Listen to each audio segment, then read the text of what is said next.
அண்மைச் செய்தி.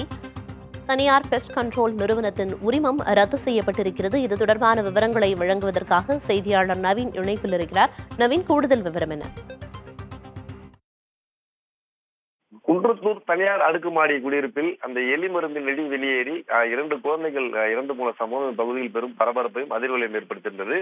இந்த விவகாரம் தான் குன்றத்தூரில் பெரும் பரபரப்பை ஏற்படுத்திய சூழலில் அந்த தனியார் பெஸ்ட் கண்ட்ரோல் நிறுவனத்தின் உரிமத்தை அம்பத்தூரில் இருக்கக்கூடிய வேளாண் துறை அதிகாரிகள் ரத்து செய்திருக்கின்றனர். அதே போன்று இந்த எலி மருந்து வீட்டிற்குள் வைக்கக்கூடாது, வீட்டின் வெளிப்புறம் தான் வைக்க வேண்டும் என விதி இருக்கும் சூழலில் விதிமீறி வீட்டிற்குள் வைத்ததால் இந்த உயிரிழப்பு ஏற்பட்டதாக கருதி தற்போது அந்த உரிமத்தை ரத்து செய்திருக்கின்றனர். அது மட்டுமல்லாமல் 2 தினங்களில், அதாவது இன்று அல்லது திங்கட்கிழமை 2 தினங்களில் அந்த நிறுவனத்துக்கு சீல் வைக்கவும் அதிகாரிகள் முடிவு செய்திருக்கின்றனர்.